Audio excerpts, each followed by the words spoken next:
gerbangnya bersyukur dengan penuh pujian, bersuka di hadiratnya, nyanyi besarkan agung namanya, puji dia tiuplah sangkakala, musik dan tarian. Semua makhluk di bumi di surga dengan senap hati naikkan pujian. Sebab Tuhan baik, sebab Tuhan baik, sebab Tuhan baik, anugerahnya kekal selamanya. Sebab Tuhan baik, sebab Tuhan baik, sebab Tuhan baik, anugerahnya kekal selamanya. Sebab Tuhan baik, anugerahnya kekal selamanya.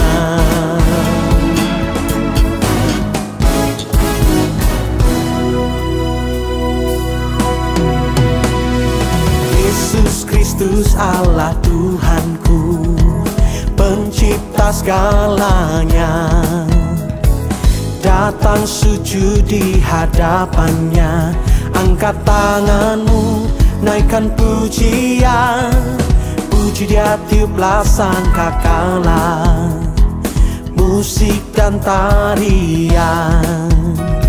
Semua makhluk di bumi di surga dengan senap hati naikkan pujian. Sebab Tuhan baik, sebab Tuhan baik, sebab Tuhan baik, anugerahnya kekal selamanya.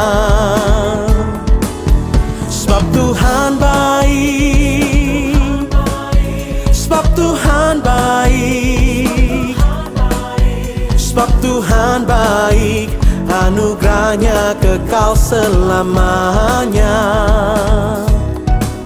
Sebab Tuhan baik, anugerahnya kekal selamanya. Sebab Tuhan baik, sebab Tuhan baik, sebab Tuhan baik, anugerahnya kekal selamanya. Sebab Tuhan baik, sebab Tuhan baik, sebab Tuhan baik, anugerahnya kekal selamanya. Sebab Tuhan baik, anugerahnya kekal selamanya.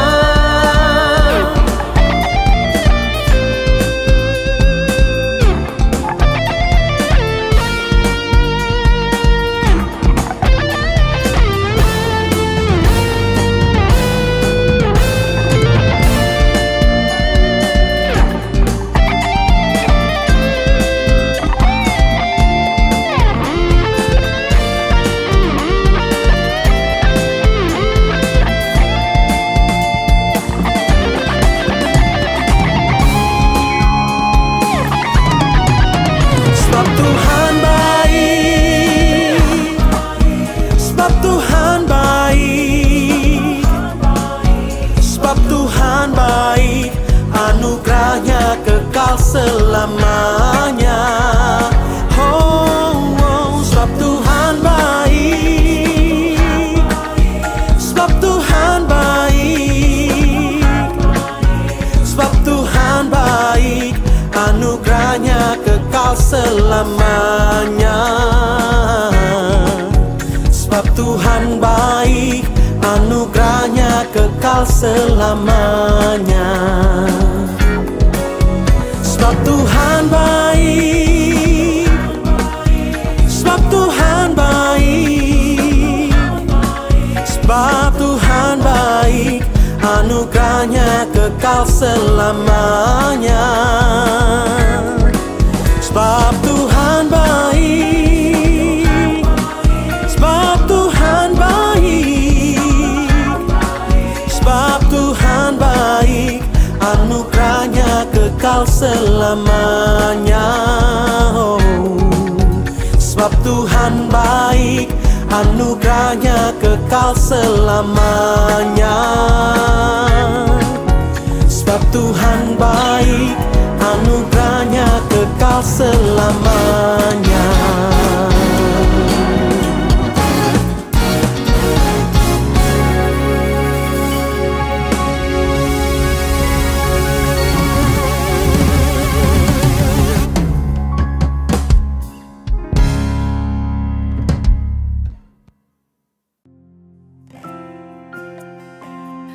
Bapa, kami datang kepadamu.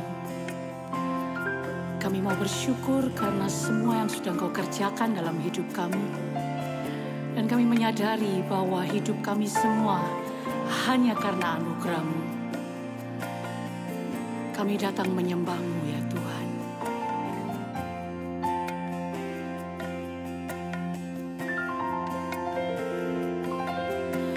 Kemanakah aku dapat pergi menjauhi roh-Mu yang suci, Kau sahabat,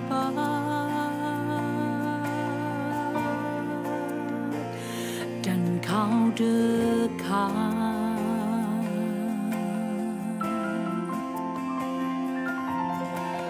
Bahkan seluruh pengabdianku tak bisa membalas kesetiaan-Mu, sungguh mulia.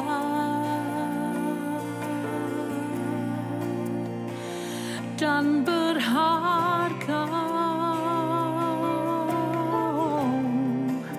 sungguh besar pengorbanan-Mu bagiku, terlalu dalam untuk dimengerti. Sungguh besar, sungguh indah yang Kau pikirkan tentangku, tak terselami bagiku. Sungguh indah.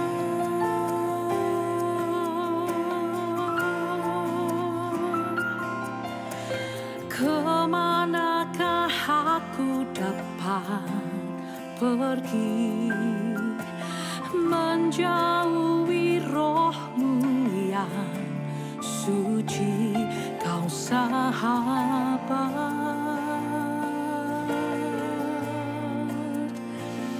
dan Kau dekat.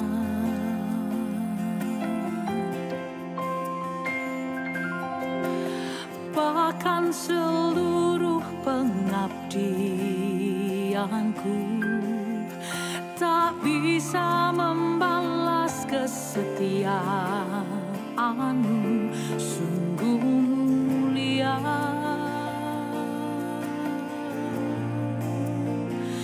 dan berharga, sungguh besar pengorbanan-Mu bagiku, terlalu dalam untuk dimengerti, sungguh besar, oh, sungguh indah yang Kau pikirkan tentangku, tak terselami bagiku. Sungguh indah,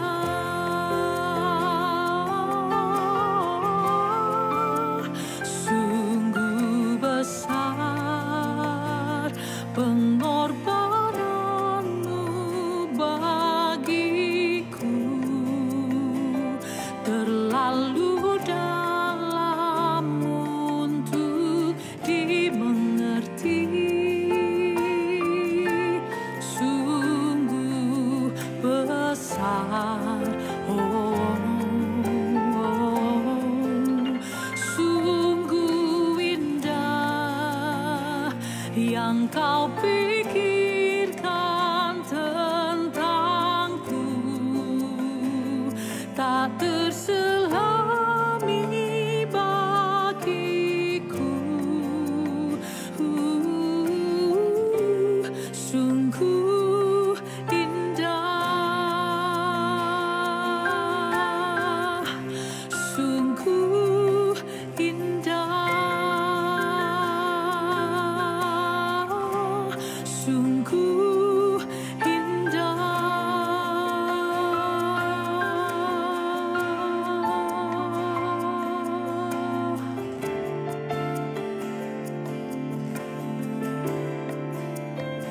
Engkau menjadikan kami biji mata-Mu,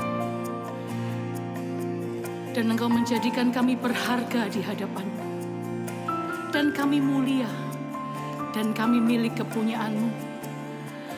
Kami datang untuk menyembah, oh, bersyukur buat kasih-Mu bagiku, tak terselami, tak dapat ku mengerti besarnya kasih setia-Mu,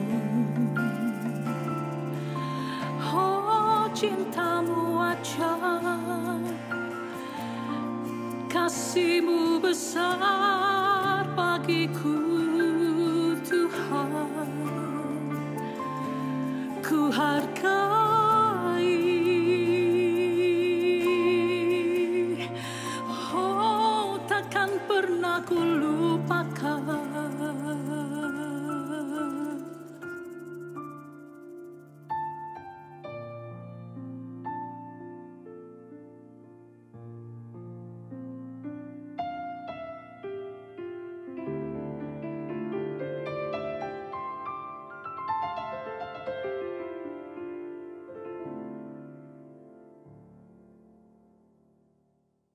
Shalom, Bapak Ibu Jemaat GSKI Betani Nginden, Manyar, Sukomanunggal, Citraland, serta seluruh cabang-cabangnya sekota Surabaya.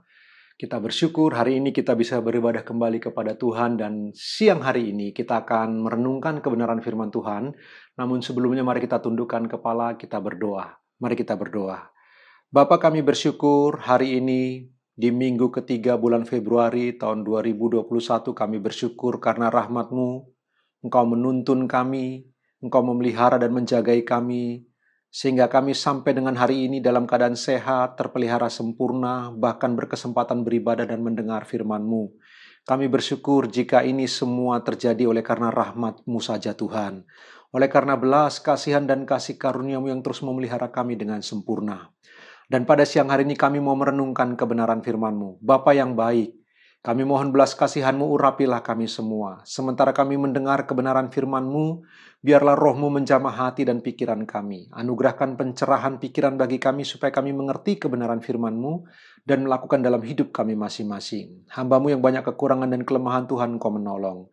Terima kasih Bapa di surga, terpujilah nama-Mu.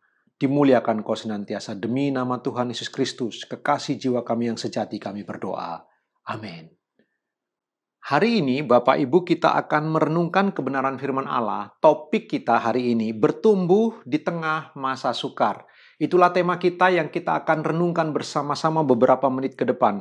Bagaimana kita bisa bertumbuh di tengah masa sukar. Bapak Ibu, tidak seorang pun bisa menyangkali bahwa hari ini kita hidup di tengah masa yang begitu sukar.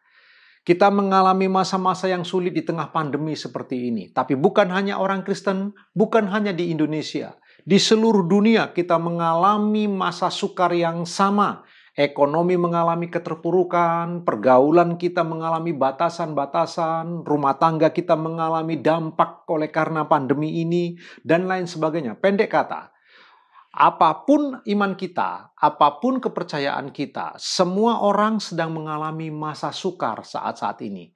Nah, kita sebagai anak-anak Tuhan, Bapak Ibu yang dikasihi Tuhan, mari kita berpikir sejenak. Apakah di tengah masa sukar ini yang hampir sudah 1 tahun, bulan Maret nanti memasuki 1 tahun masa pandemi, apakah kita masih tetap bisa bertumbuh di dalam Tuhan, bertumbuh di dalam iman, sekalipun sedang masa-masa sukar yang sedang kita jalani bersama? Karena itu kita perlu renungkan bersama-sama pada hari ini Bapak Ibu, bagaimana kita bisa tetap bertumbuh di tengah kesukaran hidup ini, tetapi tidak menghentikan iman kita untuk terus maju di dalam Tuhan, tidak menghentikan iman kita untuk terus berkembang, berbuah bagi kemuliaan Allah. Karena itu kita bersama-sama kita melihat teks kita pada hari ini dari Matius 13 ayat 18 sampai 23.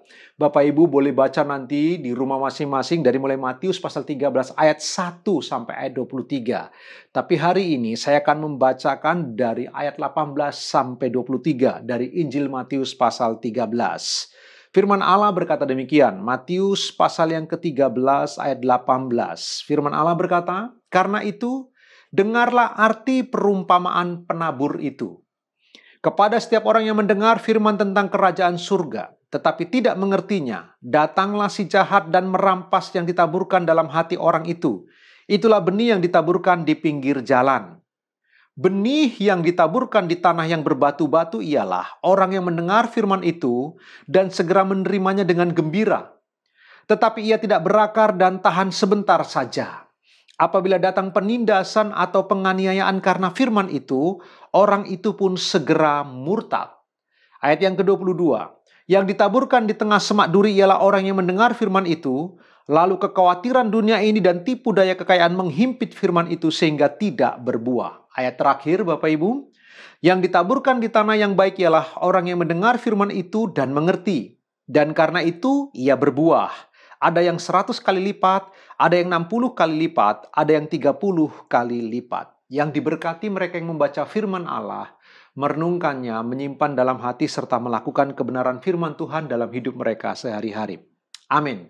Bapak Ibu, perumpamaan ini sangat terkenal. Semua kita tahu tentang perumpamaan ini dan berulang kali kita membacanya, kita mendengar dari khotbah-khotbah di mimbar, Bapak Ibu. Tapi hari ini biar sekali lagi kita merenungkan kebenaran firman Allah ini. Perumpamaan tentang penabur. Matius mencatat perumpamaan ini, Markus juga demikian, dan tidak ketinggalan Lukas juga mencatat tentang perumpamaan yang diungkapkan oleh Tuhan Yesus ini. Benih yang ditabur oleh Tuhan Yesus Kristus. Coba kita perhatikan bersama-sama Bapak Ibu. Jika Bapak Ibu mengamati dari mulai ayat 1 sampai dengan ayat yang ke-23, maka kita ketemu benih itu ditaburkan di pinggir jalan, ada yang jatuh di tanah yang berbatu-batu, ada yang jatuh di tengah semak duri, dan ada yang jatuh di tanah yang baik. Kalau begitu kita bisa kelompokkan Bapak Ibu, berarti ada 3 kelompok. Ada yang jatuh di pinggir jalan, di tempat yang berbatu-batu, di semak duri, dan ada di tanah yang baik. Bapak Ibu, jika kita coba melakukan hitung-hitungan, Bapak Ibu yang dikasihi Tuhan, maka kita coba berpikir dengan baik, kita anggap benih itu ditabur 100%. Lalu kemudian karena ada 4 bagian wilayah di mana benih itu jatuh Bapak Ibu, maka kita coba pikirkan begini saja Bapak Ibu. 25% jatuh di pinggir jalan. 25% jatuh di tanah yang berbatu-batu. 25% jatuh di tengah semak duri. Dan sisanya 25% yang terakhir jatuh di tanah yang baik. Bapak Ibu, kalau kita bagi dengan 4 begini Bapak Ibu, kesimpulannya maka 75% benih yang ditabur itu gugur. Benih yang ditabur itu mati. Benih yang ditabur 75% tidak hidup, tidak bertumbuh, dan pada akhirnya tidak berbuah.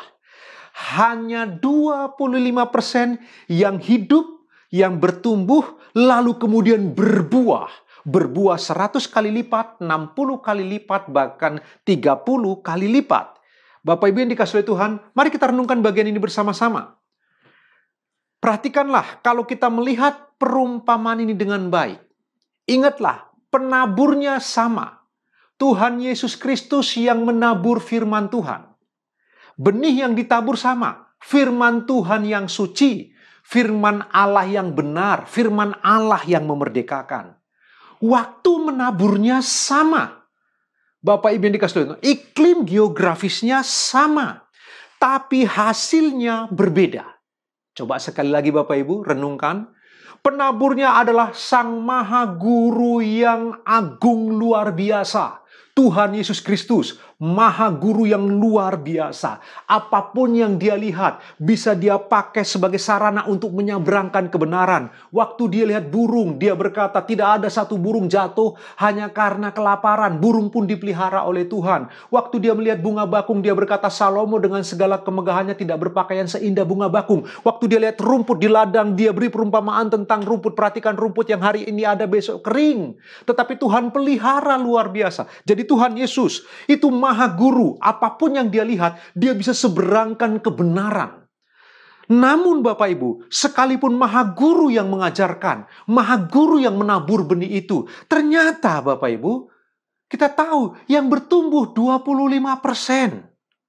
Jadi penaburnya adalah Tuhan Yesus. Benih yang ditabur, firman Allah yang hidup. Firman Allah yang membebaskan kita. Firman Allah yang menyegarkan jiwa kita. Waktu menaburnya sama, tapi hasilnya berbeda. Ada apa sebenarnya? Kenapa hasilnya berbeda Bapak Ibu? Firman Allah berkata, karena di bagian yang keempat, tanah itu subur adanya. Coba kita akan melihat pelan-pelan Bapak Ibu yang dikasihi Tuhan. Mari kita melihat bagaimana cara Tuhan Yesus menafsirkan perumpamaan ini. Dia menceritakan tentang perumpamaan, langsung dia memberi artinya Bapak Ibu. Dalam Matius 13 ayat 3-4 firman Allah berkata, dan ia mengucapkan banyak hal dalam perumpamaan kepada mereka. Katanya, adalah seorang penabur keluar untuk menabur. Pada waktu ia menabur, sebagian benih itu jatuh di pinggir jalan, lalu datanglah burung dan memakannya sampai habis. Jadi benih yang jatuh di pinggir jalan dimakan oleh burung sampai habis. Tuhan Yesus memberitahu apa arti dari perumpamaan itu. Di dalam ayat yang ke-19, Tuhan Yesus mengatakan, inilah artinya. Kepada setiap orang yang mendengar firman tentang kerajaan surga, tetapi tidak mengertinya, datanglah si jahat dan merampas yang ditaburkan dalam hati orang itu. Itulah benih yang ditaburkan di pinggir jalan. Bapak Ibu coba perhatikan. Ternyata benih yang jatuh di pinggir jalan, yang dimakan oleh burung, Tuhan Yesus mengatakan itu seperti orang yang mendengar firman Allah masuk ke dalam hati. Tuhan Yesus mengatakan begitu. Sudah ditaburkan di dalam hati orang itu. Tapi benih itu masih bisa dicuri oleh iblis. Sehingga kemudian benih itu mati. Benih itu tidak bertumbuh sama sekali. Apalagi berbuah. Lalu kemudian yang kedua, di dalam ayat 5 dan ke-6, Tuhan Yesus memberitahu tentang perumpamaan tadi. Sebagian jatuh di tanah yang berbatu-batu, yang tidak banyak tanahnya. Lalu benih itu pun segera tumbuh, karena tanahnya tipis. Tetapi sesudah matahari terbit, layulah ia dan menjadi kering, karena tidak berakar. Tuhan Yesus dengan segera mengartikan perumpamaan ini kepada murid-muridnya. Apa artinya tentang benih yang jatuh di tanah yang tipis dan berbatu itu? Dia berkata, benih yang ditaburkan di tanah yang berbatu-batu ialah orang yang mendengar firman itu dan segera menerimanya dengan gembira. Tetapi ia tidak berakar dan tahan sebentar saja. Apabila datang penindasan atau penganiayaan karena firman itu, orang itu pun segera murtad. Jadi kita diberitahu oleh Tuhan Yesus, Bapak Ibu, yang jatuh di tanah yang tipis dan berbatu itu seperti orang yang dengar firman Tuhan, dia senang sekali, dia tersentuh, dia bersuka cita oleh firman Allah, dia mengerti dan dia bergairah luar biasa. Tapi cuman sebentar saja. Dia tidak berakar, dia tidak kuat, tercocok, tertanam ke dalam hatinya. Ketika tiba penindasan, penganiayaan, masa sukar seperti sekarang ini, maka dia segera mundur dari Tuhan. Yesus berkata, mereka pun orang itu segera murtad. Coba renungkan bagian ini bersama-sama Bapak Ibu yang dikasihi Tuhan. Kadang-kadang dalam hidup ini kita begitu suka dengan fenomena luar. Kita begitu gampang bersuka cita dan berbahagia mendengar firman Allah, tapi kita tidak merawatnya dengan baik. Kita tidak memelihara begitu rupa. Sehingga kemudian firman itu tidak bertumbuh. Ketika datang masa sukar, langsung mundur dari Tuhan. Kita lanjutkan Bapak Ibu pelan-pelan. Lalu ayat yang ke-7 Tuhan Yesus memberitahu tentang benih yang ketiga. Sebagian lagi jatuh di tengah semak duri. Lalu makin besarlah semak itu dan menghimpitnya sampai mati. Benih yang ketiga juga mati. Kenapa Bapak Ibu? Yesus berkata, yang ditaburkan di tengah semak duri ialah orang yang mendengar firman itu, lalu kekhawatiran dunia ini dan tipu daya kekayaan menghimpit firman itu sehingga tidak berbuah. Yesus langsung mengartikan arti perumpamaannya.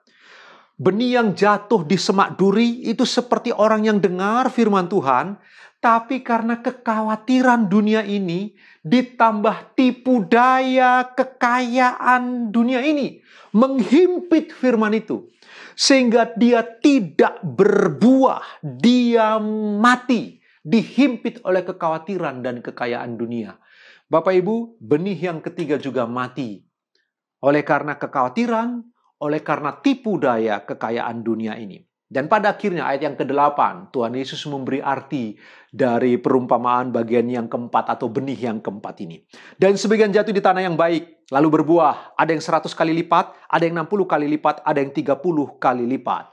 Yesus memberi arti yang ditaburkan di tanah yang baik ialah orang yang mendengar firman itu dan mengerti.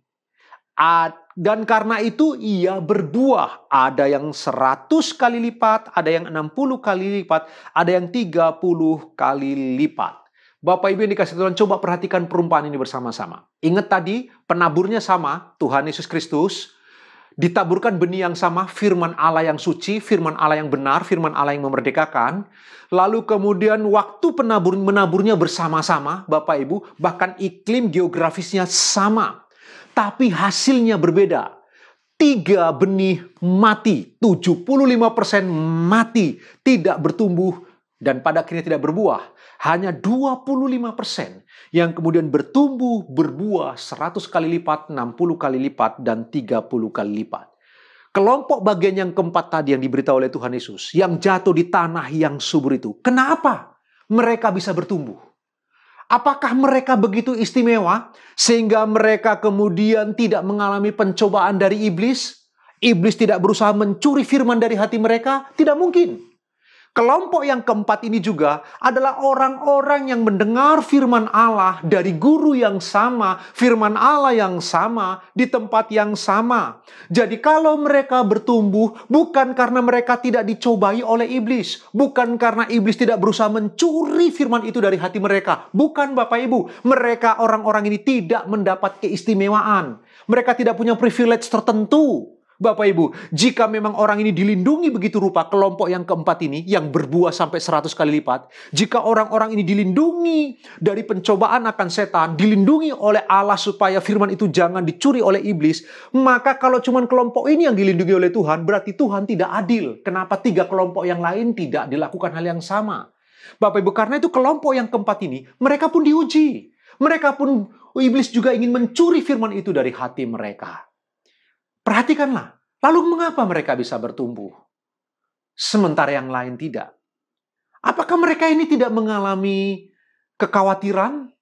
Apakah kelompok ini, Bapak Ibu yang dikasihi Tuhan, seperti perumpamaan Tuhan Yesus dalam benih yang kedua?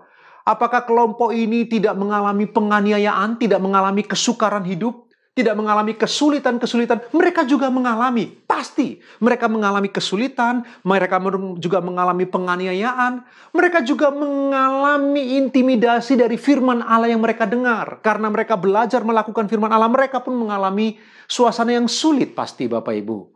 Begitu juga, apakah mereka tidak punya rasa khawatir? Apakah kelompok yang keempat ini, Bapak Ibu yang dikasihi Tuhan, tidak diiming-imingi oleh tipu daya kekayaan dunia ini? Sama Bapak Ibu, mereka juga pasti punya rasa khawatir. Mereka juga pasti diiming-imingi oleh kekayaan dunia ini. Pasti mereka juga barangkali tergoda, tertarik. Tetapi Bapak Ibu, perhatikan kenapa kelompok yang keempat ini bisa bertumbuh. Berbuah 100 kali lipat, 60 kali lipat, 30 kali lipat. Mari kita akan belajar bersama-sama. Supaya kita yang hidup di masa sukar hari-hari ini, di tengah pandemi yang tidak mudah untuk bisa diatasi Bapak Ibu, kita tetap bisa bertumbuh. Walau kita cuma beribadah dari rumah masing-masing, kita tidak berkumpul dalam sebuah gedung gereja bersama-sama bersuka cita menyembah Allah, kita merindukan suasana itu Bapak Ibu, kita bersuka cita dikuatkan di sana, tapi hari ini kita beribadah di rumah masing-masing. Pertanyaannya bagaimana kita tetap bisa bertumbuh, dan pada akhirnya kita berbuah, walau kita beribadah secara online. Walau kita beribadah hanya di keluarga-keluarga, di rumah tangga masing-masing, namun iman kita tetap bisa bertumbuh. Kita tetap bisa berakar kuat. Kita tetap bisa berbuah bagi kemuliaan Allah. Apa yang kita bisa pelajari dari perumpamaan ini? Bapak Ibu, yang pertama, perhatikanlah kelompok yang keempat ini, yang berbuah sampai 100 kali lipat, 60 kali lipat, dan 30 kali lipat.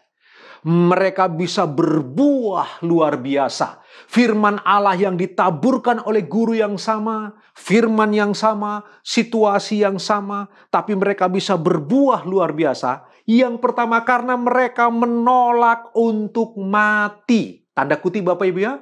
Mereka menolak untuk iman mereka gugur. Mereka menolak untuk iman mereka atau firman Tuhan itu dicuri dari hati mereka.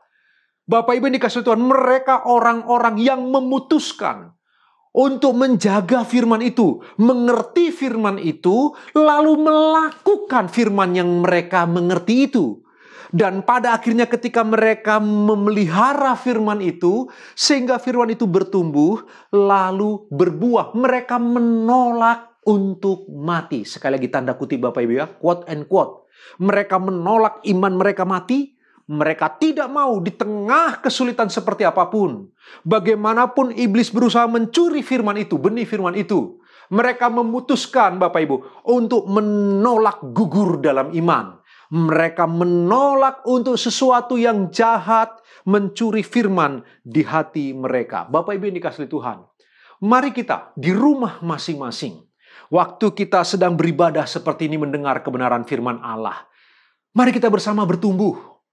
Kita bersama-sama seperti perumpamaan Tuhan Yesus menolak untuk mati. Tanda kutip Bapak Ibu ya, menolak untuk firman Allah dicuri oleh siapapun. Oleh pikiran-pikiran kita yang dangkal, karena terjemahan yang lain berkata Bapak Ibu mereka tidak mengerti, maksudnya mereka tidak punya akal budi. Kita menolak untuk akal budi kita ini kemudian mengalihkan firman yang sudah kita dengar.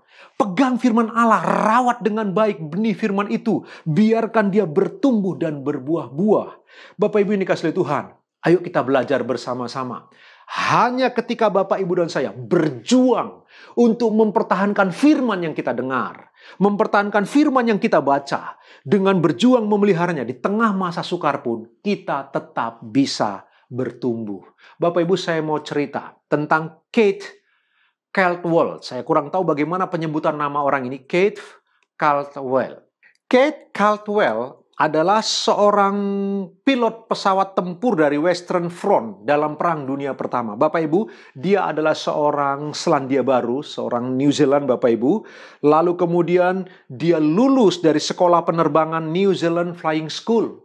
Dari New Zealand Flying School, setelah dia lulus, dia pergi berlayar ke Inggris Bapak Ibu, tahun 1916. Bapak Ibu, tahun 1915 dia lulus Bapak Ibu, lalu tahun 1916 dia bergabung dengan Royal Flying Corps, kemudian dia menjadi pilot pesawat tempur untuk angkatan bersenjata Inggris. Bapak Ibu, dia baru berusia 22 tahun, masih sangat muda. Tapi Kate Caldwell terkenal sebagai kapten pesawat tempur yang menolak untuk mati. Anda kutip Bapak Ibu yang dikasihi Tuhan. Dia melakukan misi yang luar biasa. 25 kali dia melakukan misi penerbangan untuk peperangan dan pulang dengan sukses gilang gemilang. 9 pesawat tempur musuh dia jatuhkan. Seorang kapten pilot pesawat tempur yang luar biasa, Bapak Ibu yang dikasihi. Tetapi suatu kali, teman-temannya berkata dan dia sendiri kelihatannya, hari itu dia merasa dia pasti mati. Kenapa Bapak Ibu? Karena pesawat tempur yang dia kendalikan sebagai seorang pilot kemudian ditembak oleh musuh. Kita tahu bersama-sama dalam Perang Dunia Pertama Bapak Ibu, pesawat tempur, beberapa bagian dari pesawat tempur itu terbuat dari kayu Bapak Ibu. Lalu kemudian ketika pesawat dari Kate Caldwell ini ditembak oleh musuh, kemudian sayapnya itu, penopang sayapnya, kayu penopang sayapnya itu patah. Ketika kayu penopang untuk sayapnya itu patah Bapak Ibu, maka pesawat itu kemudian bermanuver tak terkendali, terbalik begitu Bapak Ibu dikasihi Tuhan. Maka Kate Caldwell tahu, dia merasa hari ini mungkin kematian buat saya. Setelah 25 misi selalu sukses dan berhasil, hari ini barangkali saya mati. Tetapi dia berpikir Bapak Ibu, kalau aku tidak bertindak apa-apa, aku akan mati. Tapi kalau aku bertindak sesuatu, barangkali aku bisa tetap hidup. Tapi kalaupun aku mati, sekurang-kurangnya aku telah berjuang untuk hidup. Apa yang dilakukan? Dia merayap dari bawah sayapnya Bapak Ibu, lalu kemudian kayu penopang sayap itu dia pegang kuat dengan tangan kanan, lalu tangan kirinya dia coba Bapak Ibu, dia mengendalikan joystick itu Bapak Ibu, dia coba mengendalikan kemudi dari pesawat itu. Pelan-pelan dia coba kendalikan, lalu kemudian pelan-pelan Bapak Ibu, kemudian pesawat itu bisa dikendalikan, pelan-pelan meluncur terus ke bumi. Ketika tiba waktunya mau terhempaskan ke bumi, dia kemudian melepaskan dirinya Bapak Ibu, lalu dia jatuh ke tanah, pesawat jatuh ke bumi, lalu kemudian menghujam dengan keras, meledak, hancur berkeping-keping. Kate Caldwell selamat tidak kurang suatu apapun. Bapak Ibu, seorang yang luar biasa. Orang-orang menyebut, teman-temannya menyebut dia sebagai orang yang menolak untuk mati. Sekali lagi dia berpikir, daripada mati konyol, lebih baik berjuang sungguh-sungguh. Jadi kalaupun mati tidak menyesal karena telah berjuang sampai akhir. Tetapi kemudian malah kehidupan yang dia dapatkan. Bapak Ibu, mari kita coba merenungkan cerita ini. Sebuah kisah nyata. Seorang anak Tuhan yang coba mempertahankan hidup, menolak untuk mati. Ayo kita belajar bersama-sama. Pagi ini, siang ini, atau sore ini Bapak Ibu yang dikasihi oleh Tuhan. Kita akan merenungkan firman Tuhan ini. Marilah kita menjadi orang-orang yang menolak untuk mati dalam iman. Jadi menolak iman kita itu untuk gugur. Menolak firman Allah itu untuk tidak bertumbuh. Mari kita di rumah masing-masing, di tempat masing-masing dengan aktivitas dan tanggung jawab kita masing-masing. Tetaplah bertumbuh walau beribadah dari rumah. Tetaplah terus bertumbuh dalam iman. Walau kita cuma bisa berdoa dari rumah dan tidak bisa bersekutu bersama di sebuah gedung gereja yang besar. Tidak apa-apa Bapak Ibu. Mari kita terus berjuang mempertahankan firman Tuhan di hati kita. Merawatnya dengan baik, sehingga tiba waktunya Bapak Ibu, kemudian firman itu akan bertumbuh, berbuah 100 kali lipat, 60 kali lipat, dan 30 kali lipat. Itu pelajaran pertama. Mari kita belajar bersama-sama. Kalau ingin bertumbuh, menolak untuk mati dalam iman. Yang kedua, Bapak Ibu yang dikasihi oleh Tuhan, bagaimana kelompok yang keempat ini bisa bertumbuh begitu rupa dan berbuah berkali lipat, Bapak Ibu? Mereka adalah kelompok orang yang menolak untuk mundur. Mereka juga mengalami penganiayaan. Kelompok keempat juga mengalami fitnahan. Mereka juga mengalami kesulitan. Mereka pun dikucilkan dan diintimidasi. Pasti di zaman Tuhan Yesus. Oleh orang-orang Farisi, ahli Taurat, mereka dikucilkan. Orang-orang yang mengikut Kristus, yang setia kepada Tuhan Yesus, mereka pasti akan dikucilkan dari khalayak ramai. Bapak Ibu, dalam gereja mula-mula juga, gereja mula-mula mengalami peristiwa yang sama. Bapak Ibu yang dikasihi Tuhan, hari ini juga ada anak-anak Tuhan, oleh karena iman mereka, di kantor mereka mungkin disudutkan, di lingkungan mereka mungkin agak dicibir, mereka mengalami intimidasi, mereka mengalami perundungan, bullying, istilah yang kerennya Bapak Ibu. Tetapi orang-orang ini menolak untuk mundur. Mereka tidak murtad. Mereka tidak mundur dari Tuhan hanya karena masa sukar, hanya karena penganiayaan, hanya karena kesulitan-kesulitan hidup, hanya karena rasa sakit di dalam tubuh daging mereka, hanya karena mereka diintimidasi secara teologi barangkali, mereka diintimidasi dalam pikiran-pikiran mereka. Mereka menolak untuk mundur, mereka maju terus. Mereka percaya kepada firman Allah yang kekal. Mereka bersandar kepada Tuhan Yesus, Sang Penabur yang luar biasa itu. Mereka orang-orang yang menolak untuk mundur. Begitulah Bapak Ibu dan saya. Jika kita ingin terus bertumbuh dan berbuah di masa sukar seperti yang sedang kita alami hari-hari ini Bapak Ibu. Tidak ada cara lain. Bapak Ibu dan saya menolak untuk mundur. Mari jangan mau mundur. Di dalam kerohanian hanya ada dua istilah Bapak Ibu. Maju atau mundur. Nggak ada istilah stagnan. Nggak ada dalam hal kerohanian berjalan di tempat. Nggak ada Bapak Ibu. Kalau tidak maju, ya mundur. Marilah kita menjadi orang-orang yang memilih untuk menolak mundur. Maju terus. Kita pegang firman Tuhan. Kita percaya kepada janji Allah. Ingatlah baik-baik Bapak Ibu. Dia mengasihi kita dengan kasih yang kekal. Pegang janji itu, bahwa dia mengasihi kita. Di tengah masa sukar sekalipun, di tengah kesulitan dan penganiayaan sekalipun, dia mengasihi Bapak Ibu dan saya dengan kasih yang kekal. Mari kita menolak untuk mundur, maju terus di dalam Tuhan. Mari kita bersandar terus kepada Allah yang hidup. Jika Bapak Ibu dan saya memutuskan untuk terus maju, Tuhan akan terus buka jalan. Tuhan akan terus tolong kita. Tuhan akan terus sertai Bapak Ibu dan saya. Sehingga tiba saatnya iman kita yang bertumbuh itu pasti berbuah bagi kemuliaan Allah. Karena itu Bapak Ibu, saya mendorong mari kita menjadi orang-orang yang menolak untuk mundur. Kemudian yang ketiga Bapak Ibu, kebenaran yang ketiga, kenapa kelompok yang keempat ini bisa bertumbuh dan berbuah 100 kali lipat, 60 kali lipat, dan 30 kali lipat? Karena mereka orang-orang yang menolak untuk gagal fokus. Orang zaman sekarang berkata, salah fokus. Mereka menolak untuk salah fokus. Mereka sama-sama punya kekhawatiran. Bapak Ibu, kesulitan hidup bisa membuat kita khawatir. Ancaman penganiayaan bisa membuat kita khawatir. Ancaman dari pandemi ini bisa membuat kita cemas dan khawatir. Ancaman dari sakit penyakit, ancaman dari kesulitan ekonomi, itu bisa membuat kita cemas dan khawatir Bapak Ibu. Belum lagi kekayaan dunia ini. Bisa kemudian firman Allah berkata, menipu kita. Tipu daya kekayaan dunia ini bisa membuat hati kita itu teralihkan dari Kristus. Kekhawatiran bisa membuat pikiran kita dialihkan dari Allah. Tipu kekayaan dunia ini bisa membuat pikiran kita juga dialihkan dari firman Allah yang kekal. Tetapi marilah kita menjadi orang-orang yang menolak untuk gagal fokus. Kita menolak untuk salfok. Jangan salah fokus. Tetaplah fokus kepada Tuhan. Ingat baik-baik Bapak Ibu. Jadikan Tuhan Yesus tujuan hidup kita. Bukan alat untuk mencapai tujuan kita. Bukan. Tuhan bukanlah alat untuk mencapai tujuan-tujuan kita. Bukan. Tuhan adalah tujuan hidup kita. Bapak, Ibu, dan saya perlu merenungkan bagian ini bersama-sama. Jangan salah fokus. Di tengah kesulitan seperti ini Bapak Ibu, Kabar kematian di mana-mana, kabar yang mencemaskan di mana-mana, kabar yang membuat kita terhimpit, kita yang sehat pun jadi sakit, pikiran kita diracuni dengan kematian. Pikiran kita terus diracuni dengan kabar-kabar yang buruk, kabar-kabar yang negatif, kabar-kabar yang mengkhawatirkan. Sehingga kemudian kita yang sehat pun bisa jadi sakit.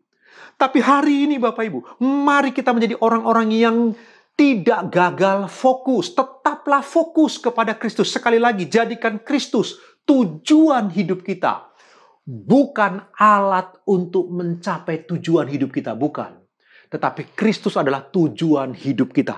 Jangan gagal fokus. Jika Bapak, Ibu, dan saya menyimpan firman Tuhan itu, lalu kemudian fokus kepada firman Allah, terus terarah kepada Kristus, maka cepat atau lambat Bapak, Ibu, dan saya akan bertumbuh dan berbuah bagi kemuliaan Kristus. Ingatlah, semakin kita fokus, semakin kita tajam.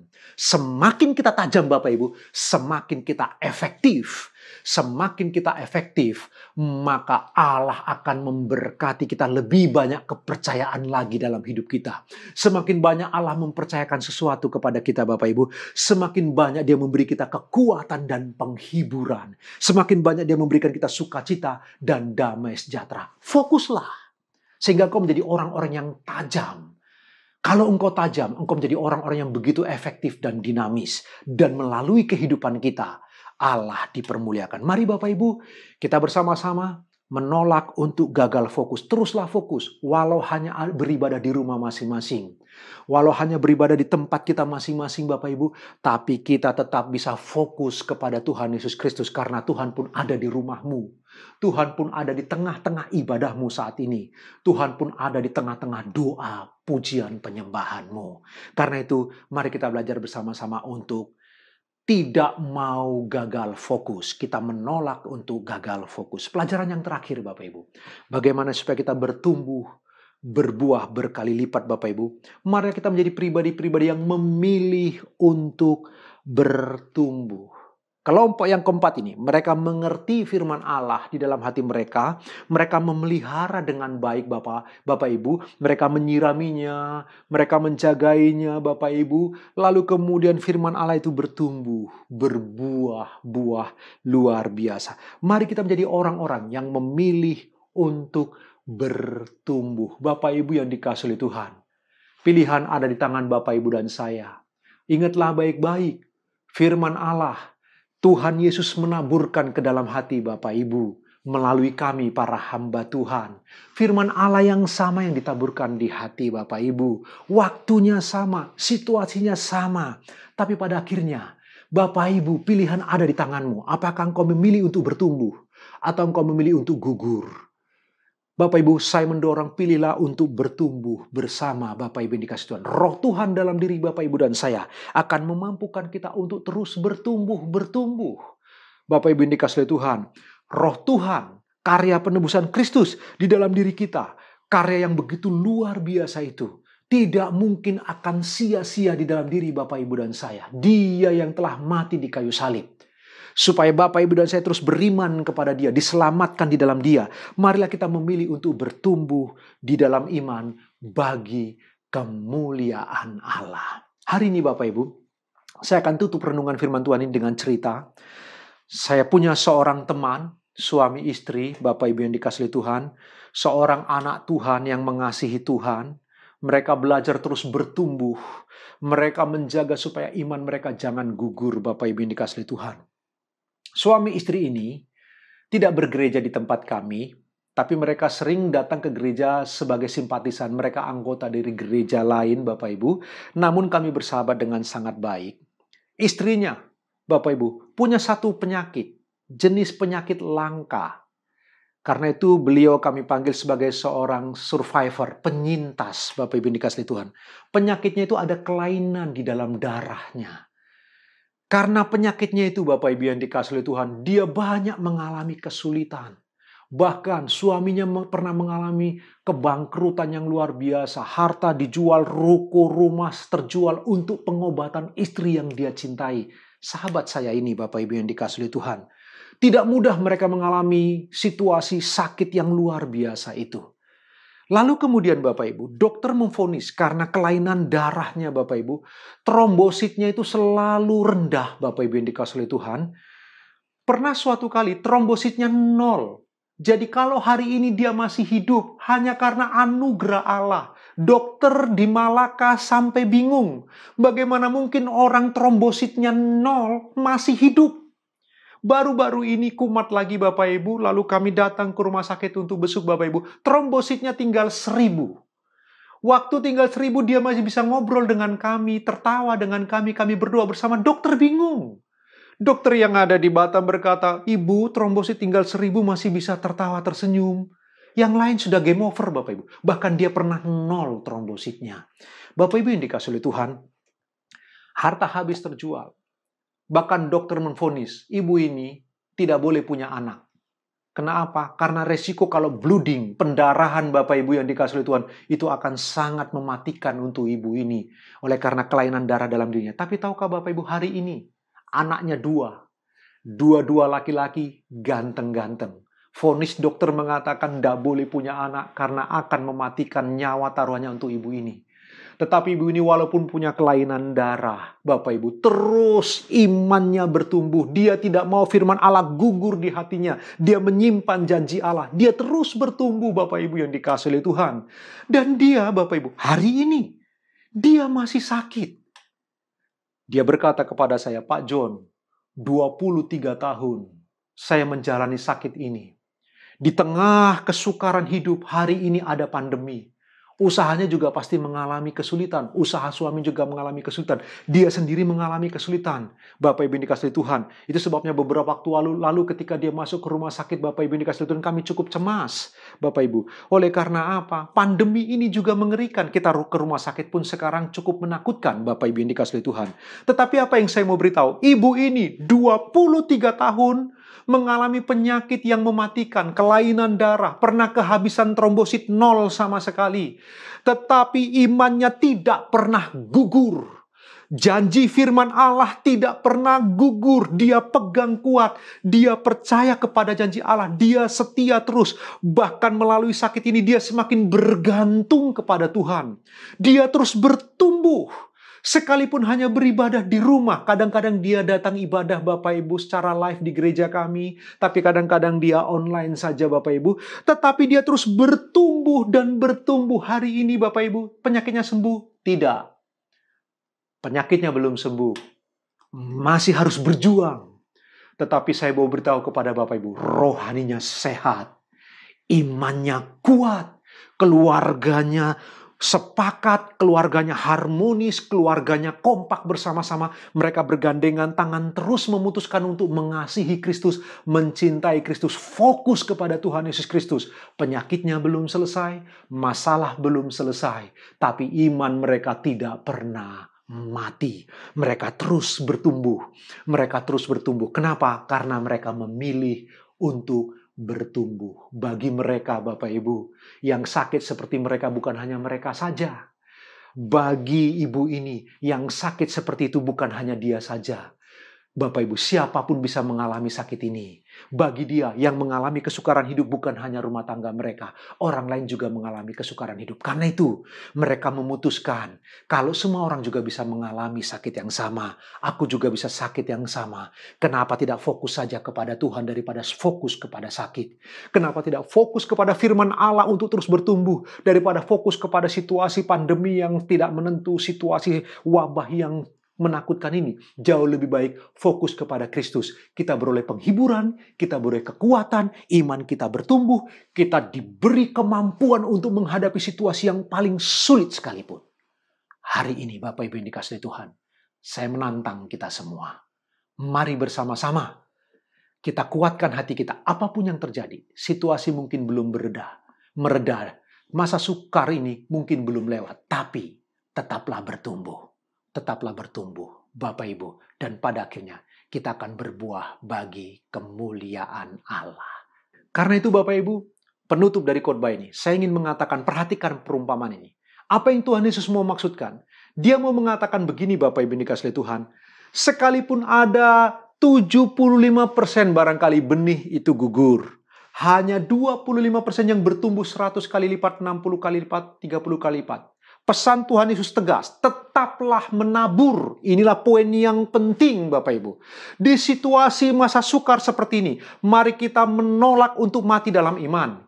Mari bersama-sama Bapak Ibu, kita menolak untuk mundur. Mari kita bersama-sama Bapak Ibu dikasih Tuhan, kita menolak untuk gagal fokus. Kita tetap harus fokus. Kita harus memilih untuk bertumbuh.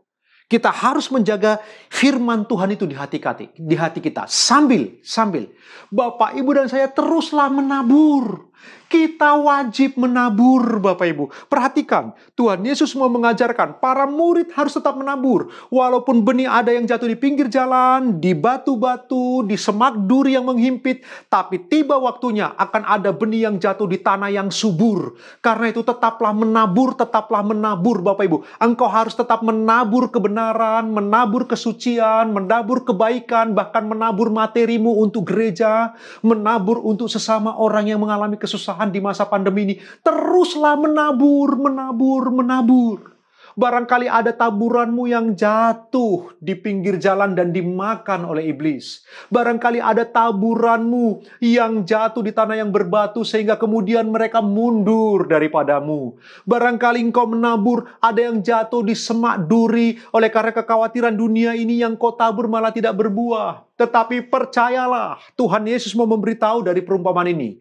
Cepat atau lambat, taburan itu akan ada yang jatuh di tanah yang subur sehingga berbuah 100 kali lipat, 60 kali lipat, dan 30 kali lipat. Tuhan Yesus mau mengatakan apa? Tetaplah menabur. Yang menabur bukan hanya Tuhan Yesus. Para rasul harus menabur. Yang menabur bukan hanya para rasul. Kami para hamba Tuhan harus menabur. Para hamba Tuhan bukan hanya para hamba Tuhan yang menabur. Umat Tuhan, semua orang percaya, tubuh Kristus, kita semua harus terus menabur. Menabur, dan menaburlah. Dan sekali lagi percayalah, taburanmu tidak akan pernah sia-sia. Suatu hari kelak, ada taburan itu yang berbuah lebat begitu rupa. Tuhan dimuliakan. Itu membuat engkau semakin bersukacita untuk terus mau menabur. Taburlah nasihat yang baik. Taburlah hidup yang benar. Taburlah hidup yang suci. Taburlah rasa hormat kepada orang yang pantas untuk dihormati. Taburlah kerendahan hati kepada semua orang, Bapak Ibu. Mari kita menabur doa-doa kita. Dan jangan lupa, kita menabur melalui materi yang kita punya. Taburlah Bapak Ibu yang dikasihi Tuhan. Dan percayalah, suatu hari kelak, Tuhan dimuliakan melalui apa yang kau tabur. Dan engkau akan dikuatkan dan terus dihiburkan. Tuhan Yesus memberkati Bapak Ibu. Terpujilah nama Tuhan. Kita tundukkan kepala. Mari kita berdoa untuk meresponi firman Tuhan ini. Bapa dalam surga, kami bersyukur kepadamu. Hari ini kami belajar firman-Mu. Di mana kami tetap bisa bertumbuh di masa sukar seperti ini. Kami telah belajar langkah-langkah bagaimana kami harus bertumbuh. Tuhan, tolonglah kami, meteraikan firman-Mu. Biar Roh-Mu yang suci berkata-kata lebih lanjut kepada kami semua umat-Mu. Hamba-Mu berhenti berbicara Tuhan, tapi Roh-Mu terus bekerja di tengah-tengah umat-Mu. Biarlah firman yang ditabur sungguh-sungguh bertumbuh. Mereka mengerti, mereka bertumbuh dan berbuah, dan Tuhan dimuliakan. Mereka dihiburkan. Terima kasih, berkati seluruh jemaat-Mu tanpa terkecuali. Demi nama Tuhan Yesus Kristus, Juru Selamat kami yang hidup, kami berdoa. Haleluya. Amin. Selamat hari Minggu, Tuhan Yesus memberkati.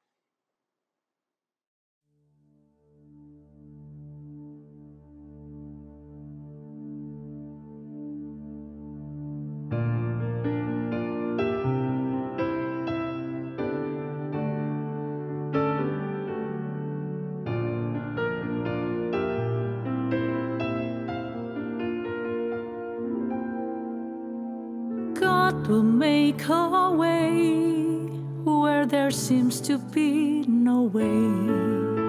He works in ways we cannot see. He will make a way for me. He will be my guide. Hold me closely to His side. With love and strength for each new day, He will make a way. He will make a way. By a roadway in the wilderness, He'll lead lead me. Rivers in the desert will I see.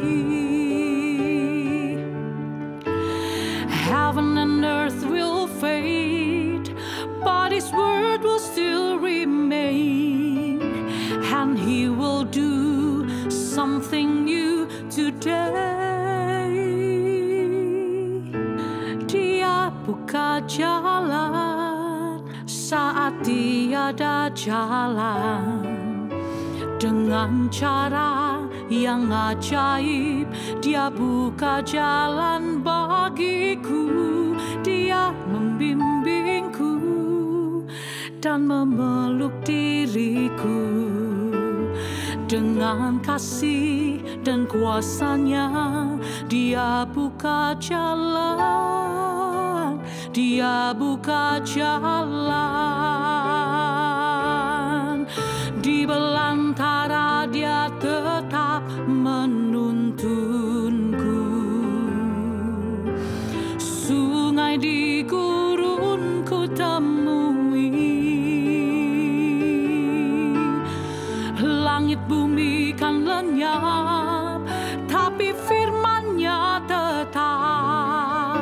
Saat ini Dia buka jalan, Dia buka jalan saat tiada jalan.